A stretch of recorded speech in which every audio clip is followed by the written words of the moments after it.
Hello YouTube, this is Joel from Real Talk, and I'm here to talk about Stranger Things because it's a great TV show on Netflix and you should totally check it out. I think that it's amazing, beginning and end. I like the action, I like the music, I like the characters. Oh, yeah, this review should probably be a little longer.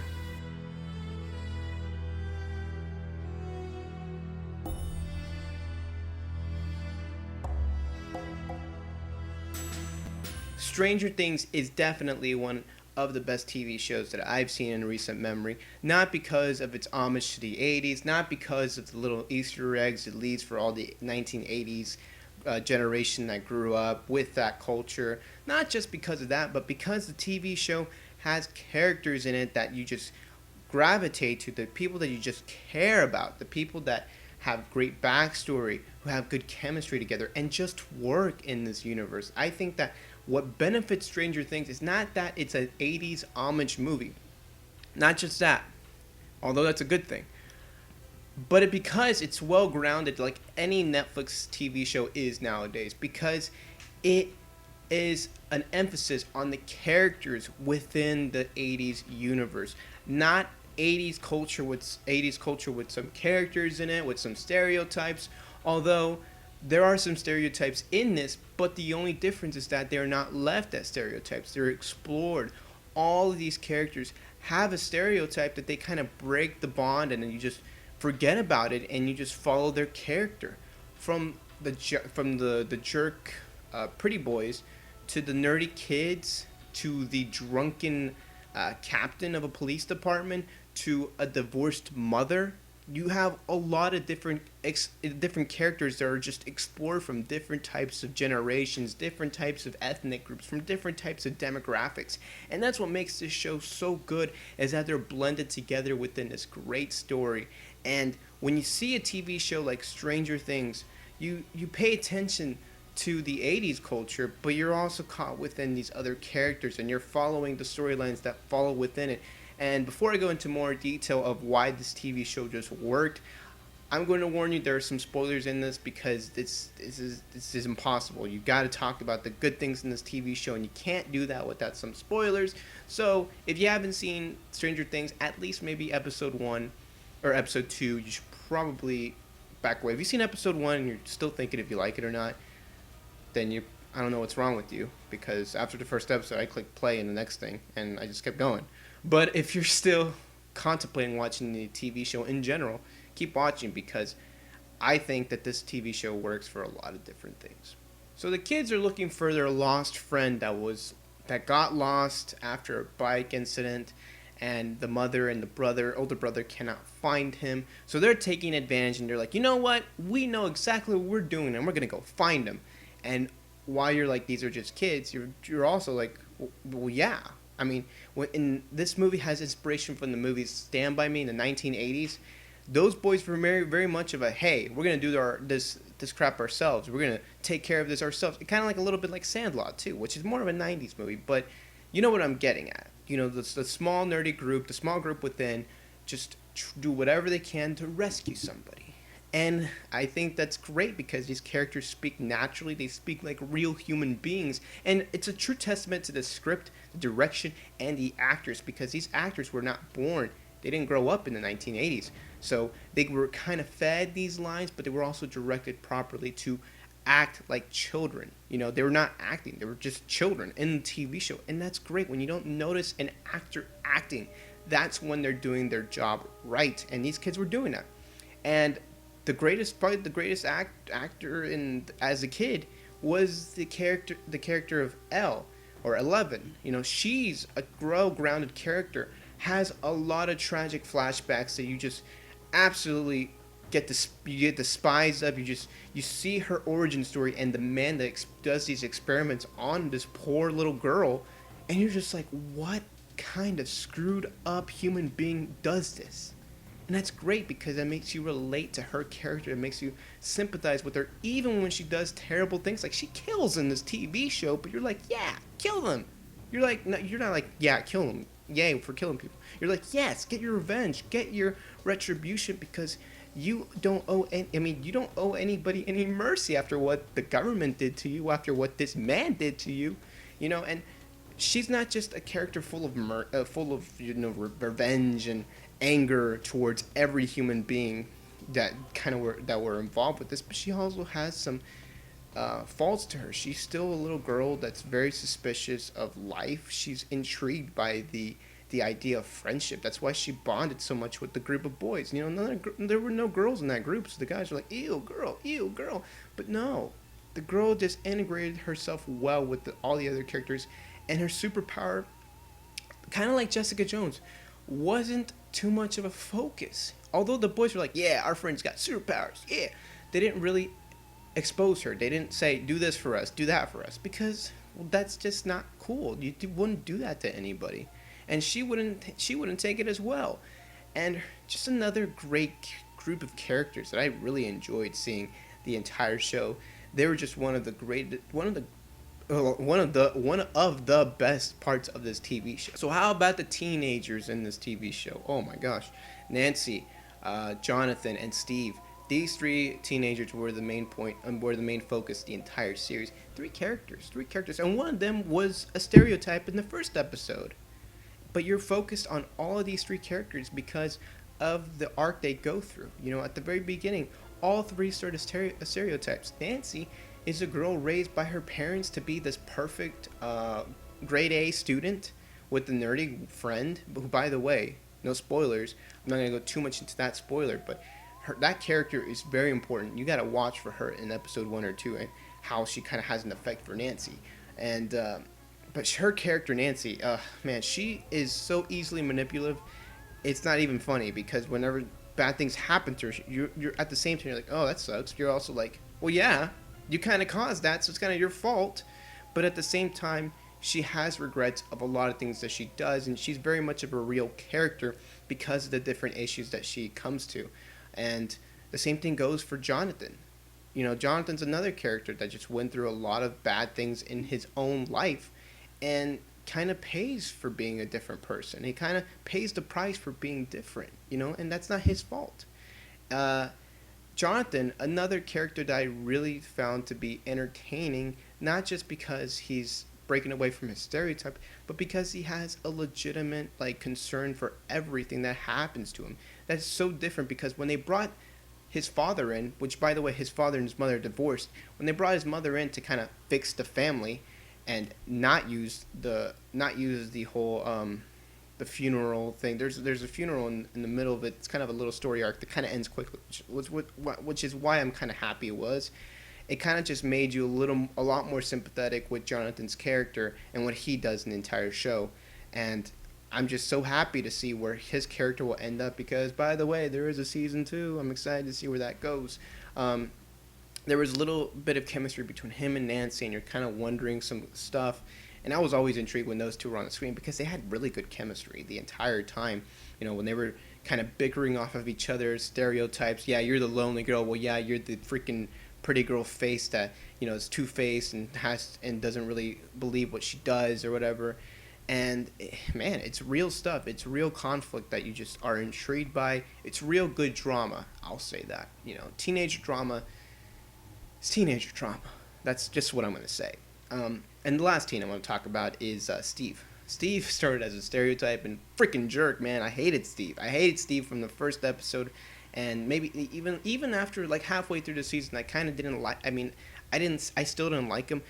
But again, his character also breaks away from the stereotype and very, very slowly breaks away from it. And at the very end, he has a little redemption. But at the same time, I don't know if I trust him completely. There's a lot of conflict between him, Jonathan, and Nancy. There's just this awkward tension that you just can't ignore. You just can't be like, all right, we'll just keep going, and nothing will happen. No. It's gonna come up in the next season, and it's probably gonna be that teen arc that's just gonna drag on a little bit, which I don't mind, because all three characters have good chemistry, which is phenomenal. It's great, because if you have good chemistry, you can build more on those relationships. You don't have to limit what they say, you don't have to limit what they do. So that's really good.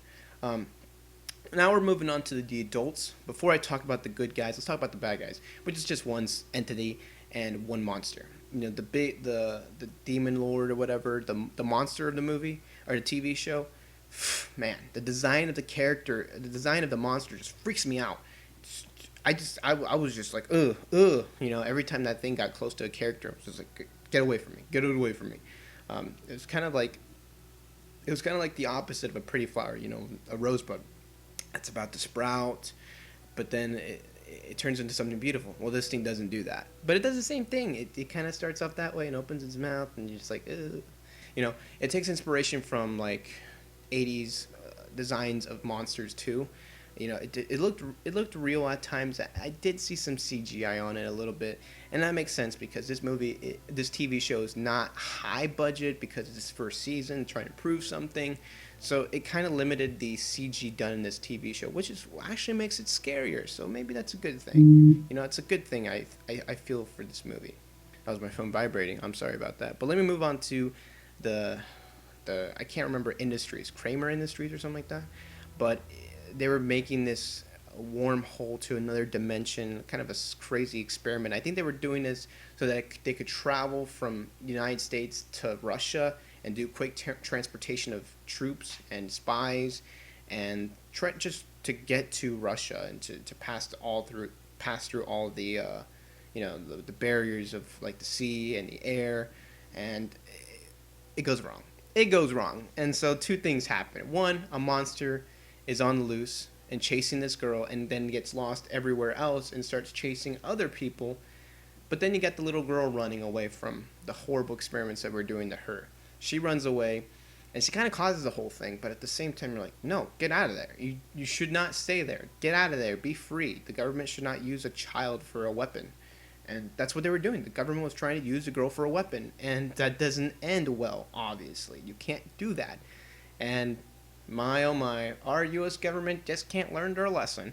But I think that the government entity worked, but I feel like, what's going to happen next? What are you going to do next? Maybe a new company takes over the factory. Maybe a new company tries something else. I mean, it works for this season. I'm going to say it works for this season, but you got to come up with some not original, but you got to come up with something more unique to me next season, as far as a villain goes, or a monster, or a corporation, or something like that.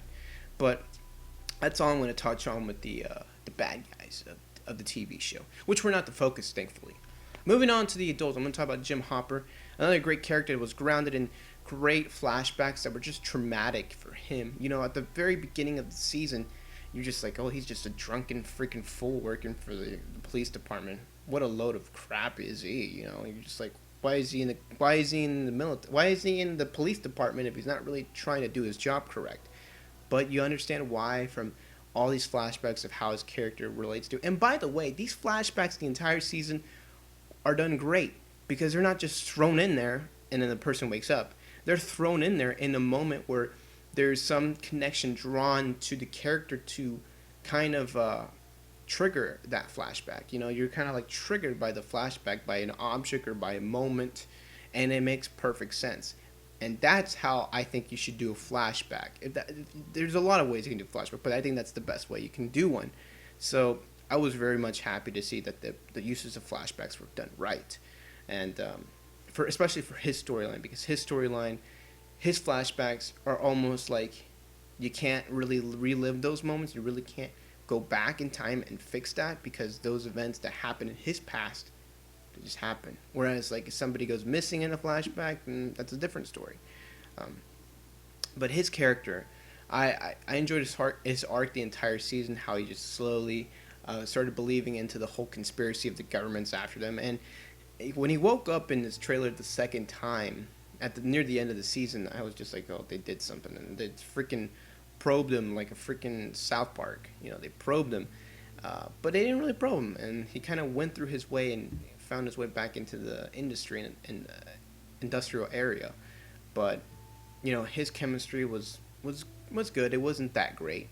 I think there's a lot left for him to be explored as a character next season, and that's what I'm more intrigued for. Let's talk about the mother of Jonathan and his little brother, played by Winona Ryder, who, by the way, was probably the most well-known actress of this entire cast, or actor maybe even, because she was a top billed. she was top billed and she was the first credited actor in the intro sequence, so she probably got paid the most money with good reason because she's a great actress. She's kind of flown under the radar for the last couple of years. She's had a hit every now and then, but I think that Stranger Things is definitely her biggest thing since I think Black Swan, and that was her just a minor character. And this, she's a major character and a major focus the entire season because you go and see her traumatic moments and her flashbacks of the good times with her sons and not the good times with the husband, which is an interesting thing because he comes up, like I said, to take advantage of a moment that it's really sensitive, and she understands that and she throws him out, and I'm glad she did that because she kind of represents me. It's like, go get out of here. We don't care about we don't care about your character arc, But I don't know. Her character just sits a lot with an axe. She's crazy. She's just crazy, and Winona Ryder can play crazy so good and so well. If you've ever seen her in Black Swan, that's another. There's more work of Winona Ryder being crazy in that. And also, if you ever seen The Crucible, she's also very crazy in that, like loony crazy, even like conceited crazy, and she can do all that. And she did that in this movie, but at the same time, she was a sympathetic character the entire way. Never once did I say, "Oh, she deserves to do this, she deserves that," but because she's a single mother trying to support her 2 kids. And by the way, the house that they live in is in bad shape. And it's just a reflection of her life and her character and the traumatic moments that happened to her. And when she starts setting up the lights around the house to communicate with her son, at first I was like, what are you doing? And it's such a clever way to communicate and how they explain it later in the season. But her character definitely had an arc that was resolved at the end, which I'm really happy about. By the way, next season is going to be really interesting to see what happens between her and her sons. I'm just saying. Let's talk about the Easter eggs. I want to talk about the Easter eggs. Talk about the fun stuff, like the posters of The Thing, the posters of Evil Dead. I think there were other ones that I missed out, but that was just a couple of the many different posters that were just left as Easter eggs. There were some shots in the movie that were kind of like Easter eggs, like the railroad, like the railroad kind of shots. Kind of reminded me of Stand By Me again. Some light shots in the dark, how it's shot outside at night, kind of that flare, that crazy flare that you get from some lights outside, kind of reminded me a little bit of E.T., some 80s movies in the past of that time period as well, describing some aliens. So very kind of Spielberg inspired. Also kind of like what's the movie from J.J. Abrams, Super 8. Kind of reminds me of Super 8 too, with that kind of look. And if you've ever seen this band called M83, they have a music video and the famous song Midnight City. Go watch that music video. It's like crazy how much the cinematography from that matches this. And the 80s of this TV show kind of match it as well. It's a commentary in the 80s, so you have a lot of great 80s songs that just match up with some of these characters, which is really great to see. And it's not just stereotypical things thrown in there, or 80s nostalgia thrown in there. It makes sense, and that's why I love this TV show, and that's why I'm giving it an A+. I think it was a great TV show from beginning to end. I'm starting to give movies and TV shows an A to F rating, and this TV show gets an A+. So that's my review. I know it was long, but I felt like you need to go for a long period of time to talk and to review a TV show that was 8 episodes long, which flew, by the way. They just flew by. It's a great experience. I definitely recommend a TV show. So, if you've seen the TV show, comment below and let me know what you thought of the TV show. Let me know what you thought of this review as well. Let me know what was your favorite part of the TV show. Or, if you're crazy, you're not crazy, but if you didn't like the TV show, comment below and let me know why you didn't like it or why it didn't live up to your expectations. By the way, I did see Season 2's trailer as well, so comment below and let me know what you thought of the trailer. Where do you think they're going to go next season with some of these relationships, with some of these characters? Let me know in the comments below. I appreciate it. This is Joel from Real Talk. Thanks for watching.